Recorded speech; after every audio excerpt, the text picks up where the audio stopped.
Hello everyone. आज 15 जानेवारी, काल मकर संक्रांती झाली. तर सगळ्यांना सगळ्यात आधी मकर संक्रांतीच्या खूप खूप शुभेच्छा. तिळगुळ घ्या आणि गोड गोड बोला. तुम्ही सगळ्यांनी छान पद्धतीने साजरा केलाच असेल.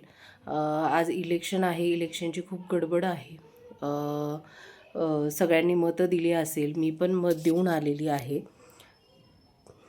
आणि योग्य त्याच उमेदवाराला मी मतदान केलेलं आहे. हालाकी मी हेच एक्सपेक्ट करते की जो पण मतदार किंवा जो पण उमेदवार निवडून येईल त्याने आमच्या प्रभागात चांगल्या पद्धतीने काम करावं. सगळ्यात पहिले तर रोडचं कामं करावे आणि ड्रेनेजचं आणि थोडं स्वच्छतेविषयी हे जर कामं केले तर दुसरे काही समस्या नाही आहेत. बाकी करणारे करतातच आहे काम, आपल्याला कुणाचे नाव नाही घ्यायचं इथे म्हणून नाही बोलत आहे. पण मी पण मला जो योग्य कॅन्डिडेट वाटला त्याच कॅन्डिडेटला मी मतदान केलेलं आहे.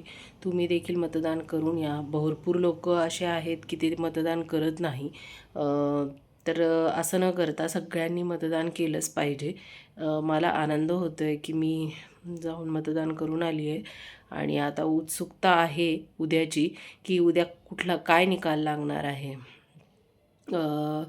बरेच दिवसापासून म्हणजे मी त्या प्रभागातली नाही आहे, पण मुकेश शहाणे म्हणून प्रभाग क्रमांक 29मध्ये आहेत. त्यांचं कार्य मला फार आवडलं आहे. हालाकी मला नाव मेन्शन नव्हतं करायचं त्यांचं, पण जाऊ द्या, आज इलेक्शन आहे तर आज आपण घेऊ शकतो. तर तो व्यक्ती भाजपसाठी काम करत होता, पण मग त्याला माघार घ्यायला लावली कारण कुणीतरी दुसऱ्याने म्हणजे त्या तिकीटं मिळवली. त्याच्यामुळं मग यांना माघार घ्यायला सांगितले, पण त्यांनी माघार न घेता अपक्ष उभा राहण्याचा जो निर्णय केला तो मला खूप आवडला. मी नेहमी त्यांची रील्स वगैरे सगळ्या गोष्टी फॉलो करते. खरंच त्या माणसाने बरेच कामं केलेले आहेत त्यांच्या पूर्ण वर्ल्डामध्ये आणि कौतुकही वाटतं की एवढ्या लोकांचा पाठिंबा आहे. मी तर आशा व्यक्त करते की त्यांनीच निवडून यावं. मला खूप आनंद होईल. माझं जर नाव त्यांच्या प्रभागात जर असतं तर मी नक्की त्यांना मत केलं असतं आणि त्यांना सपोर्ट देखील केला असता. जर त्यांनी हा व्हिडिओ कधी पण बघितला असेल तर त्यांना मी आधीच खूप खूप शुभेच्छा देऊ इच्छिते, कारण मला माहिती की ते 100% निवडूनच येणार आहे. आणि आजचा दिवस म्हणजे मला माझ्या प्रभागापेक्षा त्यांच्या प्रभागामध्ये कोण निवडून येईल याची उत्सुकता जास्त आहे.